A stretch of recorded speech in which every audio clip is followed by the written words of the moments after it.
Ma fille de 10 ans a pressé un comprimé dans un coupe-pilule en plastique, posé sur le sèche-linge de ma mère. La musique et les rires faisaient trembler le mur, tandis que 2 fins matelas reposaient derrière elle. Ça doit durer jusqu'au prochain renouvellement, a chuchoté Ava, avant de s'excuser de m'avoir inquiété. J'envoyais pourtant 12 000 € par mois pour qu'on prenne soin d'elle. J'ai refermé ma main sur les moitiés inégales du cachet, et j'ai dit aux 2 filles d'aller faire leurs valises dans la pièce d'à côté. Ma sœur a attrapé son téléphone, persuadée que le shérif me ferait expulser. Au lieu de cela, cette dose brisée allait forcer chaque adulte de cette maison à expliquer ce qu'ils appelaient prendre soin. 20 minutes plus tôt, j'avais franchi la porte d'entrée de mes parents. Ma valise était encore dans la voiture de location, et j'avais ce goût de café d'avion dans la bouche. Je n'avais prévenu personne que mon vol avait changé. La vente de mon entreprise m'avait rendu millionnaire sur le papier, mais ce chiffre ne signifiait rien face aux 8 mois que j'avais passés loin de mes filles. Chaque appel passé depuis Londres s'était terminé par les paroles rassurantes et calmes de ma mère, m'assurant que Chloé et Ava étaient en bonne santé, bien occupées, et qu'elles travaillaient bien à l'école. Je voulais juste un moment avec elles qui ne soit pas organisé à travers un écran. La première chose qui m'est parvenue fut le rire. La musique s'échappait du salon. La table à manger avait disparu sous des plateaux de nourriture, des verres de vin, et des cartons imprimés avec le logo du programme de soutien familial de Brooke. 15 ou 20 personnes remplissaient la pièce. Ma sœur se tenait près d'un panneau d'affichage, couvert de photos d'enfants souriants. Patricia m'a vu avant Chloé. Mon bébé est rentré, s'écria-t-elle, se précipitant vers moi les 2 bras ouverts. Elle m'a serré assez fort pour forcer mon corps à se détourner de la pièce. Pourquoi ne nous as-tu pas prévenus? Nous aurions organisé quelque chose. Je voulais faire la surprise aux filles.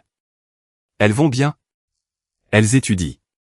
La réponse est venue trop vite. C'était la même phrase qu'elle avait utilisée tant de fois, si bien que je pouvais l'entendre avant même qu'elle ne la prononce. J'ai regardé par-dessus son épaule. Chloé se tenait près du canapé, un plateau en argent en équilibre sur la hanche. Elle était plus grande qu'à mon départ, plus mince des épaules, et elle portait une robe claire que je ne reconnaissais pas. Ava la suivait, des serviettes pliées pressées contre sa poitrine. Aucune des 2 n'a couru vers moi. Pendant une seconde, le visage de Chloé s'est détendu, ses lèvres se sont écartées, et le plateau a basculé. Puis, elle a jeté un coup d'œil vers la salle à manger, s'est redressée, et a dit « Tu es rentré tôt ». Ava a souri parce que Chloé a souri. Je contournais ma mère. « Venez là ». Chloé a d'abord posé le plateau. Ava a attendu qu'elle le fasse pour faire de même. Quand j'ai passé mes bras autour d'elle, le corps de Chloé est resté raide, dressé entre moi et sa sœur. Ava m'a semblé trop légère. J'ai embrassé le sommet de sa tête, et j'ai remarqué un léger tremblement dans la main qui agrippait mon manteau. « Tu as froid ?» ai-je demandé. « Elle est fatiguée ?» a répondu Chloé. J'ai posé la question à Ava. Ava a regardé Chloé avant de dire « Je vais bien ». Brooke est apparue, affichant ce sourire figé qu'elle réservait aux photos de donateurs. Tu tombes en plein milieu de notre petite réception de soutien. Nous fêtions le renouvellement de notre candidature. Sa main s'est posée sur mon coude, me tournant doucement vers le panneau d'affichage. Au centre, trônait une photo de Chloé et Ava, debout entre Patricia et Brooke. En dessous, une légende louait le foyer stable et les soins à plein temps que ma famille avait fournis après la mort de Daniel. Pourquoi les filles font-elles le service, ai-je demandé. Brooke a ri doucement. Elles voulaient t'aider. Elles adorent faire partie de tout ça. À l'autre bout de la pièce, Mason était assis dans un fauteuil, une assiette en équilibre sur le ventre. Walter m'observait depuis la fenêtre, puis il a baissé les yeux vers son verre. Mon téléphone a vibré dans mon manteau. L'équipe de transition de l'acheteur m'appelait de Londres. 3 semaines plus tôt, j'aurais décroché avant la 2e sonnerie. Là, j'ai éteint l'écran. Ava, à quand remonte ton dernier repas? Elle a dîné, a affirmé Patricia. Les doigts d'Ava se sont resserrés autour des serviettes. Qu'est-ce que tu as mangé, ai-je insisté. Elle a dit qu'elle avait mangé, a rétorqué Chloé. Brooke a levé un doigt vers moi, souriant toujours pour la galerie. Elle nous aide encore quelques minutes, et ensuite, elles pourront passer le reste de la soirée avec toi. Je ne suis pas rentré chez moi pour regarder mes enfants travailler à votre fête. Les conversations les plus proches se sont tues. Le sourire de Patricia s'est figé. S'il te plaît, ne rend pas les choses désagréables. Elles ont eu un cadre de vie structuré ici. Elles ont été heureuses. Ava a vacillé un instant, puis a pressé sa paume contre la table à manger. J'ai tendu la main vers elle, mais Chloé a attrapé son coude la première. Elle a juste besoin d'aller aux toilettes. Je peux l'y emmener. Non. Chloé a baissé la voix. Je sais où sont ses affaires. Ava s'est dégagée et s'est glissée par la porte de la cuisine. Brooke s'est mise en travers de mon chemin. Samantha, laisse-lui 1 minute. Tu viens juste d'arriver après 8 mois d'absence, c'est beaucoup à encaisser. Cette phrase a figé quelque chose en moi. Je l'ai contournée. Le couloir derrière la cuisine était plus sombre et plus frais. Une porte était entr'ouverte au bout. J'ai entendu un claquement sec de plastique, puis un bruit de grattement métallique. Ava se tenait près du sèche-linge, dos à moi. Un comprimé blanc reposait dans un coupe-pilule en plastique bleu. À côté, 3 moitiés inégales étaient posées dans le couvercle d'un vieux pilulier. « Qu'est-ce que tu fais ?» Elle a sursauté si violemment que le coupe-pilule s'est refermé d'un coup. « Rien. » J'ai ramassé le flacon. L'étiquette de prescription portait son nom, mais il y avait beaucoup moins de comprimés qu'il ne devait y en avoir. Pourquoi sont-ils coupés en 2 ? Ses yeux se sont remplis de larmes. Ça doit durer jusqu'au prochain renouvellement. Mon regard s'est posé au-delà d'elle.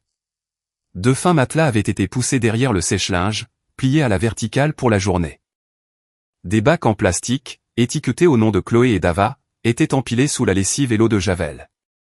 Leurs chaussures étaient alignées contre le mur. Une brosse à cheveux, 2 livres d'école, et la photo encadrée de Daniel reposait sur un panier à linge.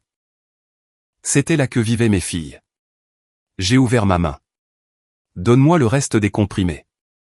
Ava fixait le sol. Je suis désolé. De quoi ? De t'avoir inquiété. La musique résonnait sourdement à travers le mur. Quelqu'un a ri assez fort pour déclencher le rire de 3 autres personnes. J'ai regardé les matelas, puis les moitiés de pilules dans le creux de ma main. Chloé est apparue dans l'embrasure de la porte, et s'est arrêtée net en voyant ce que je tenais. « Prends ton sac », lui ai-je dit. Son visage a changé, passant non pas au soulagement, mais à la panique. « Maman. Vous partez toutes les 2 avec moi. » Les talons de Patricia ont claqué dans le couloir. Brooke l'a suivie, avec Walter derrière elle. Ma mère a vu le flacon et les matelas, puis a soupiré, comme si j'avais simplement découvert un placard mal rangé. Elle ne dorme ici que lorsque ma sonne invite des amis, a-t-elle affirmé. Il y a des livres d'école dans un panier à linge. Avec 96 000 €, vous avez dû faire des ajustements. Brooke a baissé la voix. Pas devant les filles. Tu as utilisé leurs photos pour dire à une pièce pleine de gens que tu leur avais offert un foyer stable. Nous leur avons donné un foyer, s'est défendue Patricia. Vous leur avez donné de l'argent et des appels vidéo. J'ai glissé le flacon dans la poche de mon manteau. Chloé, emmène Ava en haut et prends vos vêtements. Brooke a bloqué le couloir. Tu ne peux pas débarquer en tempête après 8 mois et les arracher d'ici, sous prétexte que tu te sens coupable. Ce sont mes filles. Sur le papier, a cinglé Patricia. Les mots m'ont frappé, mais je ne lui ai pas donné la réaction qu'elle espérait. Bouge. Chloé n'avait pas bougé non plus. Elle serrait son sac en toile contre ses côtes. Brooke la regardait. Dis à Samantha que tu veux rester. Je me suis tourné vers Chloé. Le veux-tu ? Sa bouche s'est ouverte, puis s'est refermée. Patricia a tendu la main vers ma poche. J'ai reculé d'un pas, ne me touche pas, les derniers invités commençaient à récupérer leur manteau. Mason fixait le sol. Walter a murmuré, Patricia, peut-être qu'on devrait se calmer, mais il n'a fait aucun geste vers nous. Brooke a sorti son téléphone. Qui appelles-tu ? Le shérif, a-t-elle répondu. Tu provoques un scandale et les filles sont terrifiées. La main d'Ava s'est glissée dans la mienne. Elle était froide et tremblante. Brooke a donné l'adresse au répartiteur, puis a déclaré que j'étais parti depuis 8 mois et que j'essayais d'enlever 2 enfants qui refusaient de partir. Patricia est retournée dans le salon pour dire aux invités restants qu'il y avait un malentendu familial. Je suis resté entre mes filles et le couloir, tandis que Chloé agrippait son sac et regardait les fenêtres de la façade. Quelques minutes plus tard, des phares blancs ont balayé le plafond. des gyrophares rouges et bleus ont illuminé le panneau d'affichage de Brooke, les photos de mes filles, et le visage impassible de ma mère. Lorsque l'adjoint du shérif a posé le pied sur le porche, Patricia répétait encore « Elles vont bien, elles étudient ». L'adjoint est entré, une main posée près de sa ceinture, mais pas sur son arme.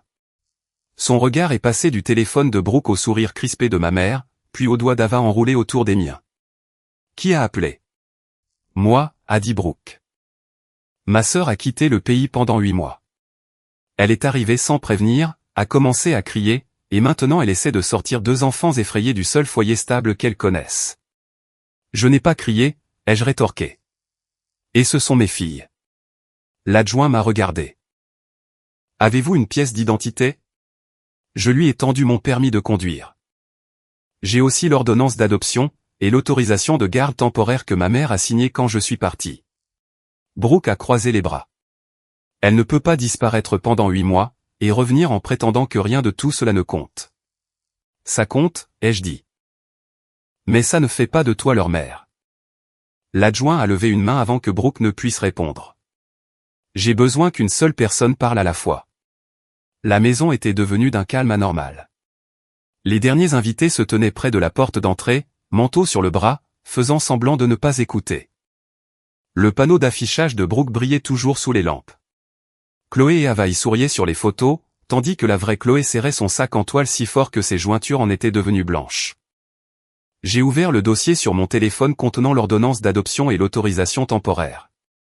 Cette dernière permettait à Patricia de gérer les questions scolaires et médicales courantes pendant mon séjour à l'étranger. L'adjoint a lu les 2 documents sans faire de commentaires. Patricia s'est approchée. J'ai été leur tutrice depuis octobre. Tu avais une autorisation limitée, ai-je corrigé. Pas la garde légale. Nous les avons nourris, nous les avons emmenés à l'école. Nous étions là. Ma main s'est refermée autour du flacon de pilules dans ma poche. Vous les avez mises dans une buanderie. Ce n'est pas ce qui s'est passé, s'est interposé Brooke. Mason avait besoin de sa chambre et les filles ont choisi de dormir ensemble. L'adjoint a regardé vers le couloir. Est-ce que la buanderie est l'endroit où elles dorment ? C'est un arrangement temporaire, a répondu Patricia. Puis-je voir ? L'expression de Brooke s'est durcie. Est-ce vraiment nécessaire ? C'est vous qui nous avez appelés, a-t-il rappelé. Vous avez signalé un conflit impliquant des enfants. Je dois comprendre ce qui se passe. Personne n'a répondu. Je l'ai conduit dans le couloir. Ava est restée à mes côtés. Chloé nous a suivis à plusieurs pas de distance, avec Patricia assez près pour toucher son épaule si elle le décidait. Les matelas étaient toujours dressés derrière le sèche-linge. Le coupe-pilule trônait toujours sur le dessus, son couvercle transparent fermé sur la poudre blanche. Le bac en plastique était posé sous l'étagère de lessive. La photo de Daniel reposait de travers sur le panier à linge. L'adjoint s'est arrêté sur le seuil. Depuis combien de temps dorment-elles ici ? Seulement quelques semaines, a assuré Patricia. Le regard de Walter s'est fixé sur le sol. Quand j'ai demandé si c'était vrai, il a murmuré que c'était censé être temporaire. Patricia a aboyé son prénom, et il n'a rien ajouté de plus. L'adjoint s'est approché du sèche-linge. Quel est ce médicament ? J'ai sorti le flacon de ma poche et le lui ai tendu. C'est le traitement d'Ava contre les crises d'épilepsie. Elle dit qu'elle coupait les cachets pour les faire durer jusqu'au prochain renouvellement. Ava s'est pressée contre mon flanc. Brooke a pris la parole, précipitamment. Chloé gère le planning. Elle a 14 ans et elle est très responsable. J'ai senti Chloé se figer derrière moi. L'adjoint a dévisagé Brooke. Une adolescente de 14 ans est responsable des médicaments sur ordonnance d'un autre enfant. Elle aide seulement, a nuancé Brooke. Qui est l'adulte responsable du renouvellement ? Brooke a jeté un coup d'œil à Patricia, qui a prétexté un retard de l'assurance. Je savais que notre couverture n'avait jamais été interrompue. Est-ce qu'Ava a manqué des doses ? A demandé l'adjoint. Non, a répondu Chloé, beaucoup trop vite, avant d'avaler sa salive. On les a fait durer. L'adjoint a demandé à parler aux 2 filles séparément. Patricia s'y est opposée, mais il a ordonné aux adultes de retourner dans le salon. Elles devraient avoir quelqu'un en qui elles ont confiance avec elles, a insisté Brooke. C'est le cas, ai-je répondu. J'ai immédiatement regretté cette certitude. La confiance n'était pas quelque chose que je pouvais faire exister par simple décret. L'adjoint a offert à Chloé le choix du lieu. Elle a choisi le porche. Quand j'ai voulu la suivre, elle a dit « seule ». Je me suis arrêté. À travers la fenêtre étroite, j'ai regardé Chloé tenir son sac contre son ventre pendant qu'elle lui parlait sous la lumière du porche. À un moment, elle a regardé à travers la vitre, fixant directement Ava. Patricia s'est placée à côté de moi. « Tu vois ce que tu lui fais subir ?» J'ai gardé les yeux fixés sur Chloé. « Non. Je vois ce qui a déjà été fait. Tu as choisi Londres. Je t'ai confié mes enfants, et tu as choisi ton travail. » Ces mots étaient assez bas pour que l'adjoint ne les entende pas à travers la porte. Mais Ava, elle, les a entendus. Sa main a glissé hors de la mienne. Je me suis accroupi à sa hauteur. « Regarde-moi. » Elle fixait la moquette. « Tu es ma fille. Rien de ce qu'elle dit ne changera ça. » Les lèvres d'Ava ont tremblé, mais elle n'a pas répondu. Chloé est revenue avec un visage qui ne laissait rien paraître. Ava lui a jeté un coup d'œil avant d'accepter d'aller parler sur le porche à son tour. J'ai regardé ma fille de 10 ans sortir avec un inconnu, tout ça parce que les gens en qui j'avais confiance avaient transformé les inconnus en figures de sécurité, et la famille en une condition dangereuse. Brooke a immédiatement essayé d'interroger Chloé. Je l'en ai empêché. Chloé a tressailli quand je me suis qualifié de sa mère. L'adjoint est revenu avec Ava après seulement quelques minutes, et n'a répété ce qu'aucune des deux enfants n'avait dit. Il a confirmé que Patricia n'avait aucune ordonnance de garde, aucune mesure d'éloignement, ni aucune restriction concernant mes droits parentaux. Je ne suis pas un juge aux affaires familiales, a-t-il déclaré, mais cette autorisation n'empêche pas le parent légal des enfants de les ramener chez lui. Lorsque Brooke a protesté, il lui a rappelé que son travail ce soir-là était de s'assurer de la sécurité de tous. Patricia a secoué la tête. Samantha les a abandonnés. Je suis parti à Londres pour 8 mois. J'ai appelé chaque semaine, j'ai payé chaque facture, et je les ai laissés avec des gens dont je croyais qu'ils les aimaient. L'argent, ce n'est pas être parent, a répliqué Patricia. Non, ai-je répondu. Et ce soir l'a prouvé. L'adjoint a ordonné à Patricia de me remettre les dossiers scolaires et médicaux des filles, ainsi que leurs affaires. Walter est revenu du bureau avec une chemise épaisse, tandis que je sortais les bacs en plastique. Chloé gardait le sac en toile serré contre sa poitrine, alors je l'ai laissé le porteur. Patricia a descendu 2 sacs à dos et un panier à linge rempli de vêtements. Il n'y avait aucun jouet, aucune photo encadrée à part celle de Daniel. Rien qui ne laisse penser que 2 filles avaient occupé un foyer pendant 8 mois avant notre départ. L'adjoint m'a rendu mon téléphone. Je vais rédiger un rapport basé sur ce que j'ai observé. Comme il est question de médicaments et de conditions de couchage, ces informations pourraient également être transmises pour une évaluation des services de protection de l'enfance. La tête de Chloé s'est relevée d'un coup. Cela ne veut pas dire que quelqu'un va vous emmener quelque part ce soir, l'a-t-il rassuré. Elle s'est rapprochée d'Ava. Vont-ils nous séparer? La question a réduit la pièce au silence plus radicalement qu'aucun cri n'aurait pu le faire.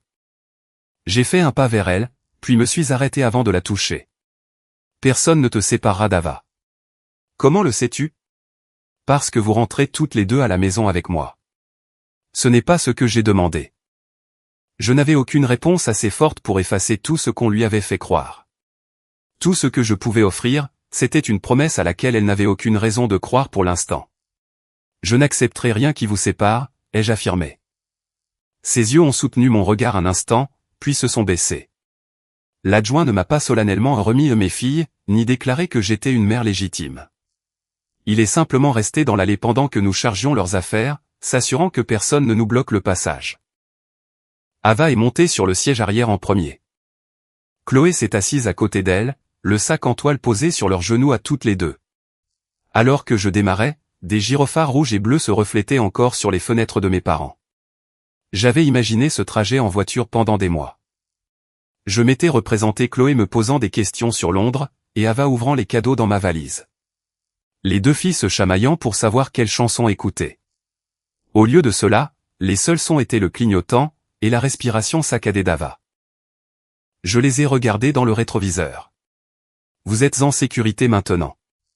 Chloé a regardé par la fenêtre. Chloé? Elle s'est tournée lentement vers moi. Tu n'es revenu que parce que l'affaire était conclue, a-t-elle lancé. Pas parce qu'on avait besoin de toi. Chaque réponse qui me venait à l'esprit sonnait comme une justification. J'avais appelé, j'avais envoyé de l'argent, et je m'étais convaincu que de maintenir les filles dans la même école les protégerait d'une nouvelle perte.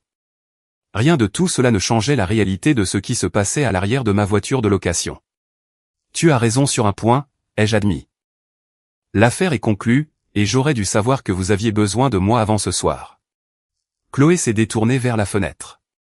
Ava s'est appuyée contre elle, le sac en toile toujours posé sur leurs genoux. 30 minutes plus tard, ma maison était exactement comme je l'avais laissée. Le manteau de Daniel pendait toujours au dernier crochet. Les bottes de pluie jaunes d'Ava attendaient sous le banc, et une vieille photo d'école de Chloé trônait sur la console.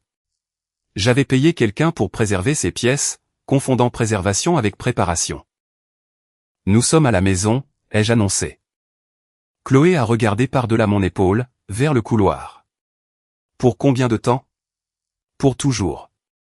Son expression n'a pas changé. À l'étage, Ava a touché le chambranle de son ancienne chambre, comme si elle visitait la maison d'un étranger. Chloé a déclaré qu'elle dormirait ensemble dans sa chambre. J'ai accepté sans poser de conditions, et elle m'a observé comme si la condition n'avait simplement pas encore été prononcée. Chloé a déballé les médicaments d'Ava, ainsi qu'un carnet rempli de dates et de comptage de pilules. Je vais m'occuper des médicaments maintenant, ai-je dit. Je connais le planning. Je te crois, mais un adulte aurait dû s'en charger. Je ne faisais pas d'erreur, a-t-elle insisté. Tu n'aurais jamais dû avoir à le faire. Ça n'a rien à voir. Pour moi, du moins. Elle m'a tendu les flacons, mais a gardé le carnet. Quand j'ai rangé les médicaments dans l'armoire de la salle de bain, elle m'a demandé ce qui se passerait si je n'étais pas là, ou si je ne répondais pas, je répondrai, ai-je promis. Tu dis toujours des choses comme ça quand tu es à la maison. Tu n'es pas obligé de me croire ce soir. Pour la première fois depuis que nous avions quitté la maison de mes parents, elle m'a regardé droit dans les yeux. Une fois les filles endormies ensemble, j'ai appelé la pharmacie, le neurologue d'Ava, et une ligne d'assistance infirmière. L'infirmière m'a dit de ne doubler aucune dose, et de suivre la prescription existante jusqu'à ce que le médecin étudie le dossier. J'ai noté chaque instruction. À 2 heures du matin, j'ai ouvert 37 messages non lus de Londres. J'ai vu le directeur de la transition demander quand je serais de retour. J'ai refermé l'ordinateur portable sans répondre. Le lendemain matin, Ava a demandé la permission de prendre un œuf dans le plat. Chloé est entrée, vérifiant l'horloge, le flacon, et son carnet. J'ai noté la dose, ai-je précisé. Et si ton téléphone s'éteint? Je l'ai aussi noté sur papier. Chloé, je peux gérer une ordonnance. Son crayon s'est arrêté, et Ava a baissé sa fourchette. Je suis désolé, ai-je rectifié. Je sais que tu tenais le compte parce que tu la protégeais. Je l'ai protégée. Toi, tu étais une adulte à Londres. Je ne peux pas changer ce qui s'est passé hier. Je peux changer ce qui se passe aujourd'hui. Ça ne rend pas la journée d'aujourd'hui sans danger. Non, ai-je concédé, ça ne la rend pas sans danger. Plus tard, j'ai changé les mots de passe et j'ai bloqué Patricia et Brooke sur les téléphones des filles. Chloé m'a regardé prendre le contrôle de chaque contact. Alors, c'est toi qui décides à qui on parle. Jusqu'à ce que je comprenne ce qui s'est passé. Elle m'a fait le même signe de tête docile qu'elle avait utilisé lors de la fête. J'essaie d'assurer votre sécurité, lui ai-je dit. C'est ce que grand-mère disait aussi. Elle a pris son téléphone et est montée dans sa chambre. À midi, le cabinet du neurologue avait examiné l'historique des renouvellements. L'ordonnance elle-même n'avait pas changé, et l'assurance ne l'avait jamais refusée. La dernière demande de renouvellement avait simplement été soumise en retard. Seules les 3 dernières semaines étaient manquantes. Cela aurait dû me réconforter, mais au contraire, cela m'indiquait que le danger n'avait pas été un simple accident s'étirant sur 8 mois. À un moment donné, un adulte avait vu que les médicaments diminuaient, et avait choisi de ne rien faire. Le médecin a préparé une nouvelle réserve et fixé un rendez-vous de suivi. Quand j'ai récupéré le traitement, les cachets correspondaient à l'ordonnance, et le flacon était plein. Une employée des services de protection de l'enfance est passée nous voir dans l'après-midi. Elle s'est entretenue brièvement avec chaque fille au sujet de leur sécurité immédiate. Elle a confirmé que le traitement et le suivi médical d'Ava avaient été rétablis, et n'a trouvé aucune raison de les retirer de mon domicile. Cette évaluation visait uniquement à savoir si elles étaient en sécurité aujourd'hui, elle n'exigeait pas d'elles qu'elles montent un dossier sur le passé. J'ai rangé le nouveau flacon dans l'armoire de la salle de bain, et j'ai mis à jour le planning papier. Je voulais que Chloé voie qu'il n'y aurait ni pénurie, ni incertitude, ni besoin de son carnet. Ce soir-là, j'ai entendu la porte de la salle de bain coulisser. Ava se tenait sur le tapis de bain, le nouveau flacon dans une main, et le coupe pilule bleu dans l'autre. Ma première pensée a été que Chloé le lui avait donné. Puis j'ai vu Chloé au bout du couloir, figée devant sa chambre. Ava, ai-je dit doucement. Pose se cachait. Elle l'a pressé dans le coupe pilule. Nous avons assez de médicaments. Je sais. Alors pourquoi le coupes-tu? Le couvercle en plastique s'est refermé d'un coup sec. Ava a regardé les deux morceaux. Pour qu'il en reste. Il reste tout un flacon pour plus tard. Je me suis accroupi à côté d'elle. Pour plus tard, quand? Sa lèvre inférieure s'est mise à trembler. Quand tu devras repartir. Derrière moi, Chloé n'a rien dit. J'ai pris les moitiés inégales du coupe-pilule, et je les ai posées dans ma main. Elles étaient presque identiques aux morceaux que j'avais trouvés sur le sèche-linge de ma mère. Mais la raison avait changé. Chez Patricia, Ava divisait le traitement parce que le flacon se vidait. Ici, dans une maison avec suffisamment de chambres, de nourriture, et une ordonnance complète, elle le divisait parce qu'elle croyait que la sécurité elle-même pouvait venir à manquer. Je ne pars pas, ai-je assuré. Ava a fixé le sol. D'accord. Elle ne me croyait pas. J'ai remis les morceaux dans le flacon pour que le médecin me dise quoi en faire, puis j'ai rangé le coupe-pilule dans l'armoire. Je ne l'ai pas verrouillé.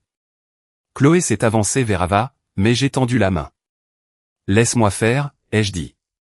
Ses épaules se sont raidies. Ava a regardé de l'une à l'autre, attendant de voir laquelle de nous deux allait l'emporter.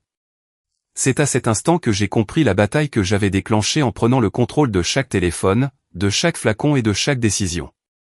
Je n'avais pas montré à Chloé qu'un adulte les protégerait, je lui avais montré que la personne détenant les clés dictait les règles. J'ai baissé ma main. Chloé, ai-je demandé, veux-tu t'asseoir avec nous pendant que j'appelle l'infirmière? Elle a hésité, puis est entrée dans la salle de bain. Nous nous sommes assises sur le sol, toutes les trois. J'ai mis l'appel sur haut-parleur. L'infirmière nous a expliqué que nous ne devions pas improviser avec des morceaux coupés, et a répété le planning de prescription. Chloé a posé 2 questions auxquelles je n'avais pas pensé. J'ai noté les réponses sans faire semblant de les connaître. Quand l'appel s'est terminé, Ava s'est appuyée contre le meuble. Je suis désolée, a-t-elle chuchoté. J'ai regardé le flacon plein entre nous. Tu n'as pas à t'excuser d'avoir besoin de médicaments. Elle a hoché la tête, mais les excuses restaient inscrites dans sa posture. Cette nuit-là, après que les filles soient montées, le téléphone de Chloé s'est allumé sur le comptoir de la cuisine. J'avais oublié un compte lorsque j'avais modifié les paramètres. Un email de Brooke était arrivé. L'objet indiquait « Tu mérites la vérité ». Le message ne contenait que 3 phrases, « Ta mère t'a abandonné pendant 8 mois, et elle est revenue quand elle a eu de l'argent. Elle ne peut pas racheter le temps qu'elle a choisi de perdre. Tu sais qui a maintenu ta famille unie, avec toi et Ava, quand elle est partie. » J'ai regardé vers le plafond, là où les filles dormaient dans le même lit malgré 2 chambres vides. Je les avais sorties de la maison de ma mère, et Brooke avait bien l'intention de s'assurer qu'elles ne croient jamais être à leur place dans la mienne. J'ai lu l'email de Brooke 2 fois, puis j'ai fermé l'ordinateur portable avant que la colère ne dicte ma prochaine action. Ce message ne m'était pas destiné. Il avait été envoyé sur un compte que Chloé utilisait pour des projets scolaires, un compte dont j'ignorais l'existence. Brooke n'avait pas demandé si les filles étaient en sécurité. Elle n'avait pas mentionné les médicaments d'Ava, ni les matelas derrière le sèche-linge. Elle avait frappé directement là où la blessure était ouverte, là où elle savait faire mal, il était parti. Elles étaient restées. J'ai monté le téléphone de Chloé et je me suis arrêté devant sa chambre. De la lumière filtrait sous la porte. J'entendais le doux bruit des pages qu'on tourne, et la respiration d'Ava. J'ai frappé. Chloé a entrouvert la porte, juste assez pour me voir.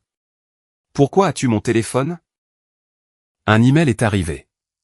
Ses yeux se sont baissés vers l'écran. Elle savait de qui il s'agissait avant même que je ne dise quoi que ce soit. Je vais bloquer ce compte aussi. C'est le mien. Elle l'utilise pour faire pression sur toi. Elle me dit ce qu'elle pense. Elle te dit ce dont elle a besoin que tu crois. Chloé a croisé les bras. En quoi est-ce différent de ce que tu fais? La réponse est venue trop lentement. Je lui ai tendu le téléphone. Tu as raison. C'est ton compte. J'aurais dû te demander avant d'ouvrir le message. Elle l'a pris, mais sa méfiance demeurait. Je veux comprendre ce qui s'est passé, ai-je expliqué. Pas juste la chambre ou les médicaments. Tout. Chloé a jeté un coup d'œil par-dessus son épaule. Ava était assise contre la tête de lit, la photo de Daniel posée à côté d'elle. Pas ce soir, a tranché Chloé. J'ai hoché la tête et je suis redescendu. Le lendemain matin, l'employé des services de protection de l'enfance a confirmé par écrit ce qu'elle nous avait dit lors de sa visite. Les filles resteraient avec moi le temps que l'évaluation de sécurité soit clôturée. Personne ne prévoit de vous séparer, ai-je annoncé à Chloé. Prévoir, ce n'est pas promettre. Non, ai-je reconnu, ce n'est pas pareil. J'ai laissé le numéro de l'assistante sociale sur le comptoir, au cas où Chloé voudrait l'appeler sans moi.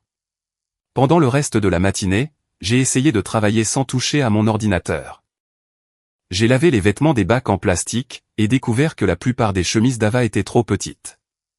Chloé avait 3 uniformes scolaires, mais un seul jean. En soi, ces détails ne prouvaient rien.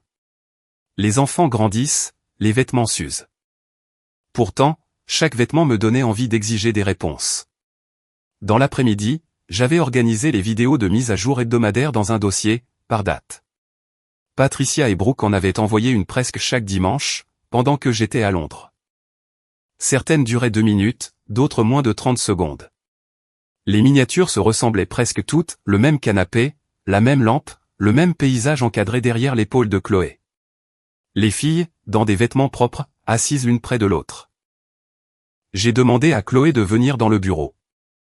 Elle s'est arrêtée sur le seuil en voyant les vidéos sur mon écran. Je ne te demande pas de tout me raconter, ai-je dit.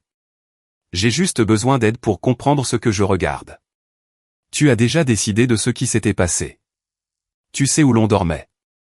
Tu sais qu'Ava a manqué de médicaments. Je ne sais pas depuis combien de temps les choses allaient mal, ni qui prenait les décisions. Chloé est restée près de la porte. J'ai ouvert une vidéo datant de février. La voix de Patricia provenait de derrière la caméra, parle à ta mère de l'école. Chloé souriait à l'objectif. On va bien. On étudie.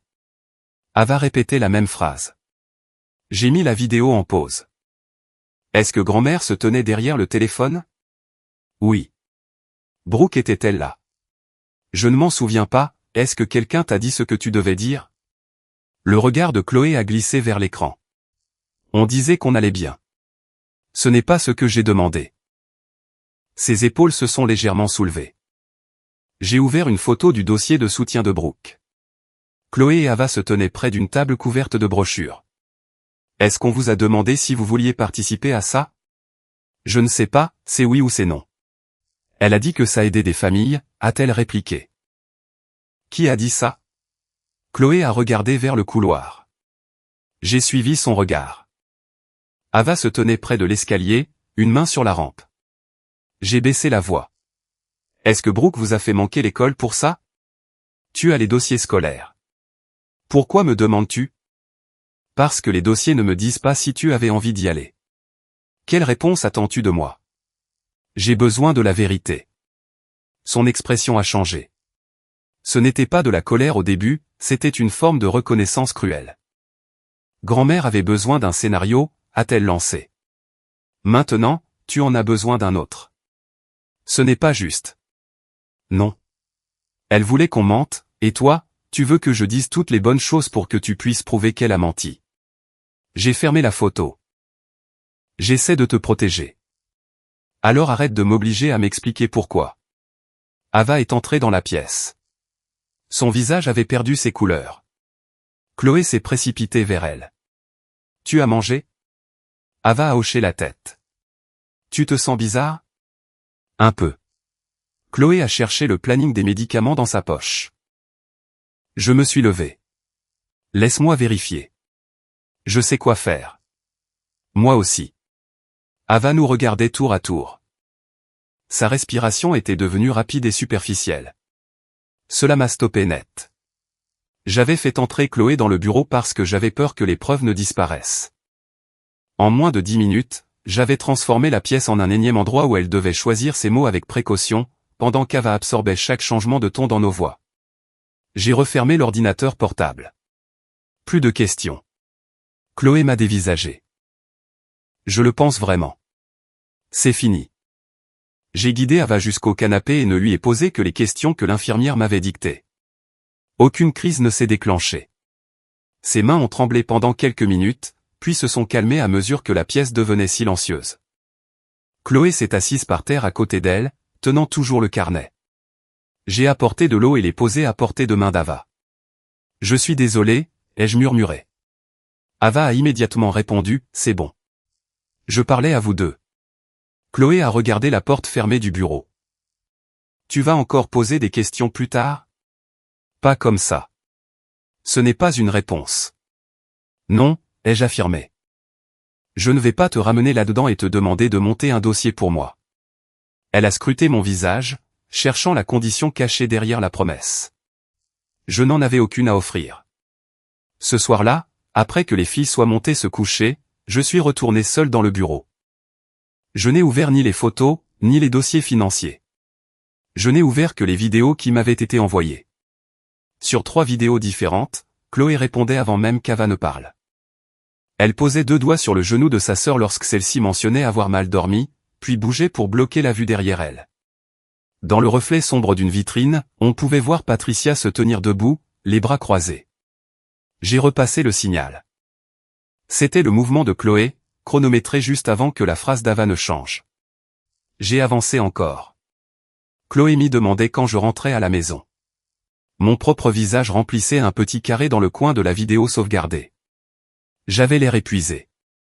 Derrière moi, des gens s'affairaient dans une salle de conférence à Londres. J'essaie, avais-je répondu. Tu pourrais venir cette semaine ? Que se passe-t-il ? Chloé avait regardé hors champ. Rien. Alors pourquoi cette semaine ? Elle n'avait rien dit. Je me suis entendu soupirer. Chloé, je ne peux pas prendre l'avion à chaque fois qu'il se passe quelque chose. C'est pour ça que grand-mère est là. Une négociation avait échoué ce matin-là, et j'avais raccroché en croyant que Chloé se sentait seule et que Patricia gérait la situation. La crise au travail expliquait mon impatience, mais elle ne changeait rien à ce que ma fille avait entendu. Sur la vidéo, Chloé a hoché la tête. Puis, elle a touché le genou d'Ava. Elles vont bien, a déclaré Patricia depuis l'arrière de la caméra. On étudie, a répété Chloé. Je suis resté immobile alors que l'écran devenait noir. Je cherchais le moment où quelqu'un avait forcé Chloé à mentir. Ce que j'ai découvert était bien pire. Elle avait assimilé le timing. Elle observait les adultes, ajustait le cadre, redirigeait Ava, et interrompait les phrases dangereuses avant que quiconque n'ait à intervenir. L'enfant que je croyais piégé dans cette mise en scène en était aussi le metteur en scène malgré elle, pour survivre. Je suis retourné à la vidéo de février, et je me suis arrêté à l'instant juste avant qu'Ava ne réponde. La main de Chloé reposait sur le genou de sa sœur, 2 doigts pressant légèrement le tissu. Ça ne ressemblait pas à une menace. Ça ressemblait à un code, qu'elles avaient pratiqué jusqu'à ce qu'aucune des deux n'ait besoin de mots. Le lendemain matin, Chloé m'a trouvé à la table de la cuisine, l'ordinateur portable fermé. Je ne vais pas te demander d'expliquer les vidéos, lui ai-je dit. Je t'ai déjà posé des questions d'une manière qui t'a piégé. Tu veux toujours savoir. C'est vrai. Mais vouloir une réponse ne me donne pas le droit de te l'extorquer. Je lui ai raconté avoir réécouté l'appel. L'instant où je disais que je ne pouvais pas prendre l'avion à chaque fois qu'il se passait quelque chose. Tu étais occupé, a-t-elle glissé. Cela ne le rend pas moins douloureux. J'aurais dû te demander pourquoi tu voulais que je rentre, et m'assurer que tu pouvais répondre sans que personne n'écoute. Toutes mes excuses concernant Londres m'appartenaient. Rien de tout cela ne changeait ce qu'elle avait entendu. Que t'a dit grand-mère après cet appel, ai-je demandé, avant d'ajouter, tu n'es pas obligé de répondre. Tu viens de le demander. Je sais. J'essaie d'apprendre comment poser la question sans que la réponse soit le prix à payer pour rester ici. Quelque chose a changé dans son expression. Elle s'est assise. grand-mère a dit que tu lui avais donné raison. Que papa était parti, et qu'il n'y avait donc rien qui te rattachait à nous, à part de la paperasse. Elle a dit que les adoptions sont réévaluées quand les parents s'en vont.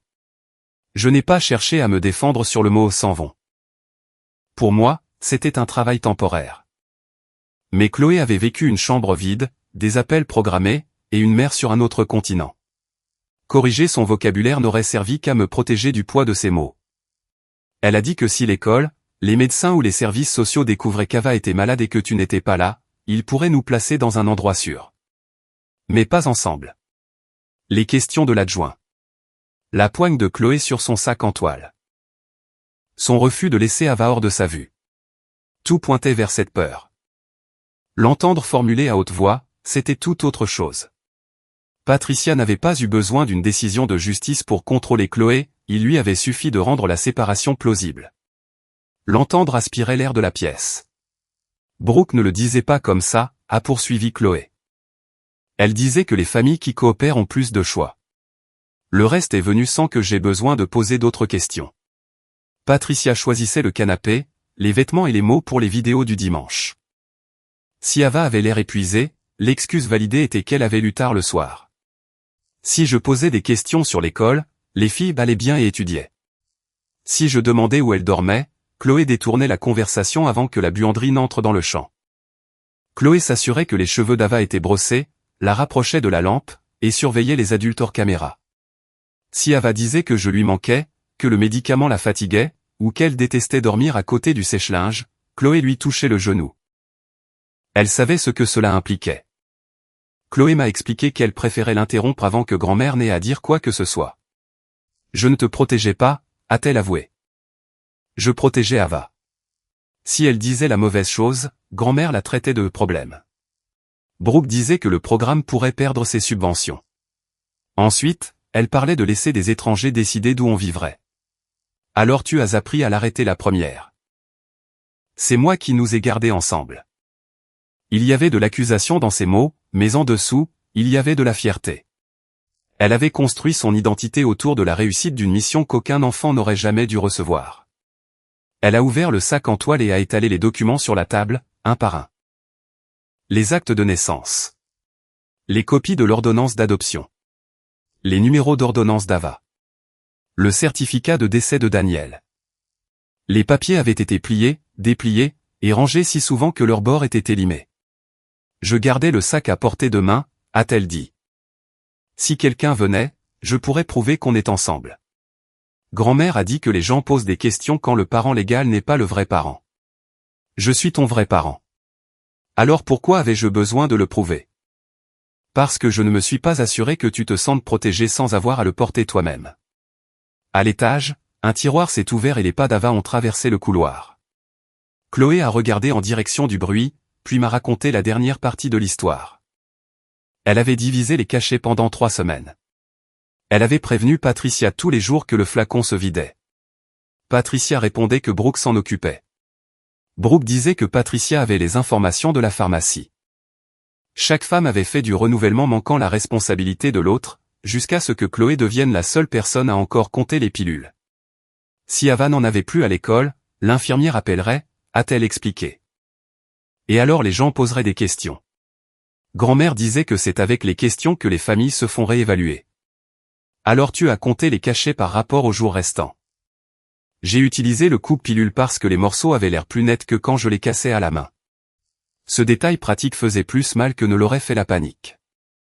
Elle avait résolu la mécanique d'un choix impossible, parce qu'aucun adulte ne l'en avait dispensé. Tu savais que changer la dose était dangereux. Je savais. J'ai pensé qu'être malade un petit moment valait mieux que d'être séparé. Sa voix s'est brisée. Elle avait de nouveau l'air d'avoir 14 ans. Plus l'allure d'un tuteur légal ou d'un témoin, mais juste une jeune fille qui avait cru que chaque choix disponible la séparerait de sa sœur. J'ai glissé ma main sur la table, puis je me suis arrêté avant d'atteindre la sienne. Tu n'aurais jamais dû avoir à choisir entre les médicaments d'Ava et rester ensemble. Personne d'autre ne choisissait. Je choisis, maintenant. Elle m'a regardé. Toi et Ava resterez ensemble. Tu n'as pas à me donner le carnet, à m'expliquer chaque vidéo, ou à prouver ce qui s'est passé dans cette maison. Vous restez ici, que tu parles ou non. Et si elles disent que j'ai aidé? Tu as effectivement aidé à maintenir le mensonge. Son visage s'est refermé. Mais tu étais une enfant qui essayait de protéger sa sœur, contre quelque chose dont les adultes t'ont appris à avoir peur. Ces faits peuvent exister ensemble. Tu parles comme si tu avais déjà décidé ce que ça voulait dire. J'ai décidé de ce que ça ne voulait pas dire. Ça ne veut pas dire que tu es responsable de ce qu'elles ont fait. Ava est apparue avec une seule chaussette, et nous a demandé si nous étions en train de nous disputer. Non, a répondu Chloé automatiquement, se levant dès qu'Ava avait besoin d'aide. Je peux l'aider, suis-je intervenu. Chloé ne s'est rassise qu'après que j'ai trouvé la chaussure manquante. Puis je lui ai annoncé que j'avais annulé l'entrevue concernant les vidéos. Et s'ils ont besoin de moi pour le prouver? Ils devront trouver un autre moyen. Il n'y en a peut-être pas, ce sera le problème des adultes. Elle m'a dévisagé comme si cette phrase violait une loi sous laquelle elle vivait depuis des mois. Londres a appelé. Le directeur de la transition m'a rappelé que partir avant la fin du trimestre signifiait renoncer à mon bonus, abandonner l'autorité opérationnelle restante, et transférer la passation finale à mon successeur désigné. Le contrat le permettait. Le coût serait pour moi. Je comprends. Commencez le transfert aujourd'hui. Il m'a demandé si je voulais 24 heures pour y réfléchir. Non. Je regardais Chloé en disant cela. Elle avait passé 8 mois à évaluer chaque promesse d'adulte à l'aune du moment où elle pourrait expirer. Quand l'appel s'est terminé, Chloé a demandé « Combien d'argent as-tu perdu ?» Assez pour que je m'en rende compte. À cause de nous. Parce que j'ai pris une décision sur l'endroit où je devais être. C'est la même chose. Non. Si je dis que je l'ai perdu à cause de toi, alors un jour tu pourrais penser que tu me dois quelque chose pour être resté. Ce n'est pas le cas. Quand Ava s'est frotté la tempe, Chloé a tendu la main vers le carnet. Veux-tu t'asseoir avec elle pendant que j'appelle l'infirmière, ai-je demandé. En tant que sœur. Pas en tant que responsable de ses médicaments. Chloé a tenu la main d'Ava pendant l'appel, et m'a laissé répondre aux questions de l'infirmière. Ava avait mal dormi et avait besoin de repos, pas d'une dose improvisée ou d'une autre solution d'urgence. À l'étage, Chloé a rabattu la couverture par automatisme. Tu veux que je reste? Ava a secoué la tête. Maman peut le faire. Le visage de Chloé s'est crispé une fraction de seconde, puis s'est adouci. Elle m'a tendu le verre d'eau, et s'est arrêtée à la porte de la chambre. Ce soir-là, j'ai marqué les vidéos sauvegardées comme privées, et interdites d'utilisation sans le consentement des filles. Qu'est-ce qui se passe, maintenant, a demandé Chloé. Je vais examiner ce que les adultes ont fait. Si leurs dossiers ne suffisent pas, la procédure prendra plus de temps. Son sac en toile reposait près des escaliers au lieu d'être accroché à son épaule. Je ne lui en ai pas fait la remarque. À partir de maintenant, ai-je dit, les adultes répondent de ce qu'ils ont fait et de ce qu'ils ont signé. Toi et Ava, vous n'avez pas à monter le dossier pour moi. J'ai commencé par les éléments qu'aucun enfant n'avait créés. Le rapport de l'adjoint est arrivé en premier. Il décrivait 2 fins matelas rangés derrière le sèche-linge, des vêtements dans des bacs en plastique, un coupe-pilule sur le dessus de la machine, et la déclaration d'un adulte affirmant que Chloé gérait le planning des médicaments d'Ava. Il ne qualifiait ni Patricia de cruelle, ni Brooke de malhonnête. Il consignait simplement ce que chaque personne avait dit et ce que l'adjoint avait vu. Le résumé de l'évaluation des services de protection de l'enfance était tout aussi factuel. Chloé et Ava vivaient désormais avec leur mère légale. Ava avait accès à son ordonnance et à un suivi médical. Aucun placement immédiat n'était recommandé. Le rapport soulignait toutefois des inquiétudes concernant les conditions de couchage, le retard de la médication, et le transfert des responsabilités d'adulte à l'aîné de la fratrie. J'ai lu les 2 documents 2 fois. Aucun n'exigeait de Chloé qu'elle explique pourquoi elle avait touché le genou d'Ava. Aucun n'exigeait d'Ava qu'elle s'excuse devant une caméra. Les adultes avaient appelé le shérif et avaient parlé en leur propre nom. C'était là que j'allais commencer. J'ai créé 3 dossiers sur mon ordinateur, argent, école, programme. Il ne s'agissait pas de chercher des aveux cachés. Il s'agissait de tester si la propre paperasse des adultes pouvait tenir debout face aux conditions constatées par l'adjoint. Mes propres relevés montraient 8 transferts mensuels de 12 000 € à Patricia. 96 000 € au total. J'avais vérifié que l'argent avait quitté mon compte, sans jamais exiger de savoir ce qui se passait une fois qu'elle l'avait reçu. La deuxième piste provenait des pièces justificatives que l'association de Brooke avait jointes à son dossier de renouvellement auprès du comté, pour prouver ses actions d'aide au foyer. Le programme avait soumis des copies expurgées de virements effectués par Patricia, marqué le soutien au foyer du programme. Le premier apparaissait 11 jours après mon départ. Au printemps, plus de 24 000 € provenant de l'argent destiné à Chloé et Ava avaient atterri dans le réseau de soutien familial de Front Ranch. J'ai croisé les dates des justificatifs avec mes propres transferts. À plusieurs reprises, l'argent quittait mon compte pour les filles, atteignait Patricia, puis basculait dans le programme de Brooke en l'espace de quelques jours. Je n'avais jamais demandé de reçu à Patricia, car j'avais traité la confiance comme un substitut au contrôle. Le même dossier de renouvellement contenait des résumés de subventions, des rapports de dépenses et des descriptions de services. Je n'avais pas accès au relevé bancaire privé de Patricia.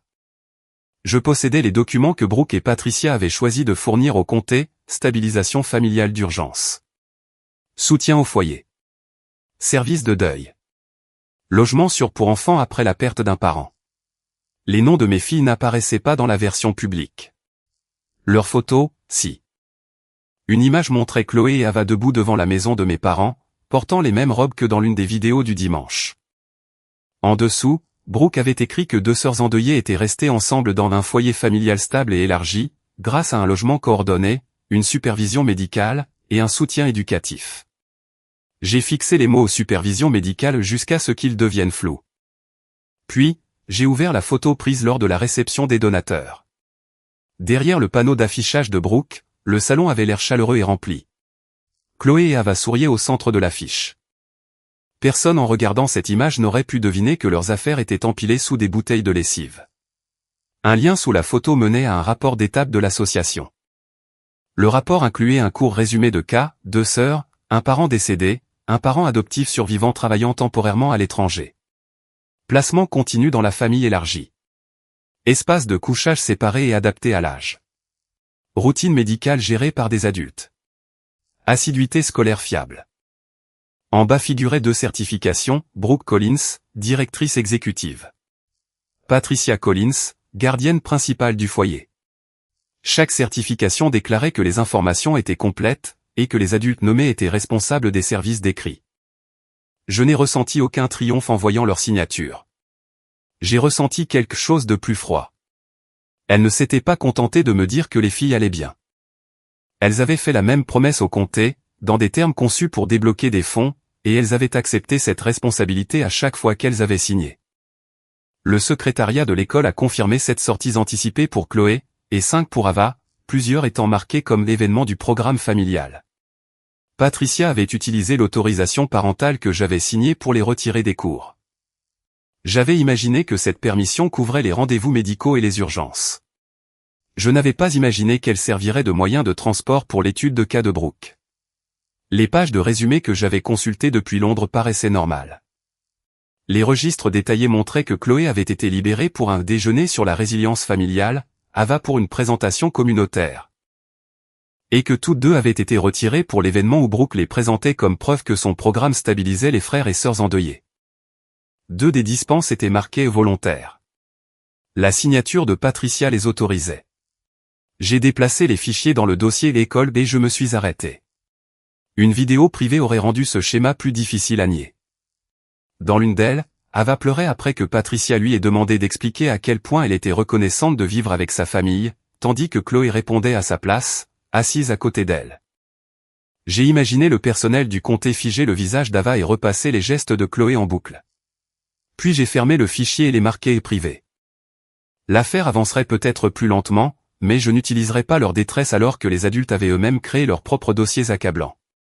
Le résumé des dépenses de l'association mentionnait une conversion de pièces au titre du soutien au foyer. La facture jointe couvrait du parquet, des étagères encastrées, de la peinture et un bureau à l'adresse de Patricia. Une photo montrait Mason souriant dans la pièce terminée. J'ai reconnu la fenêtre. C'était l'ancienne chambre de Chloé. Les travaux avaient été achevés 6 semaines après mon départ.